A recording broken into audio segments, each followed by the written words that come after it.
Welcome to Session 21, Volume, Surface Area, and Three-Dimensional Measurement. Volume measures space filled and uses cubic units. Surface area measures exterior covering and uses square units. The same solid can produce two different answers depending on whether a situation asks what it holds or what covers it. By the end, you will be able to do the following. Find volume of prisms, cubes, and cylinders. Find surface area from face inventories and formulas. Solve backward for missing dimensions. 3 ideas organize the lesson. First, volume measures filling and uses cubic units. Surface area measures exposed covering and uses square units. Open or missing faces must be removed from a surface inventory. Worked, example 1. A cylinder has radius 4 feet and height 10 feet. Multiply its circular base area by the height.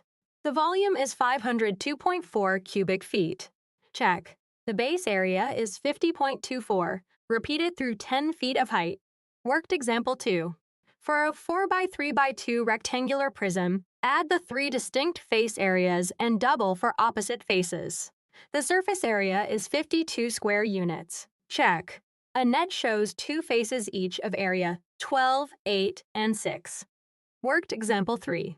A tank measures 2 by 1.5 by 1.2 meters. Its volume is 3.6 cubic meters. Since each cubic meter is 1,000 liters, capacity is 3,600 liters. Check. A few cubic meters should produce a few thousand liters. Watch for this common error, reporting surface area with cubic units or volume with square units. Correction.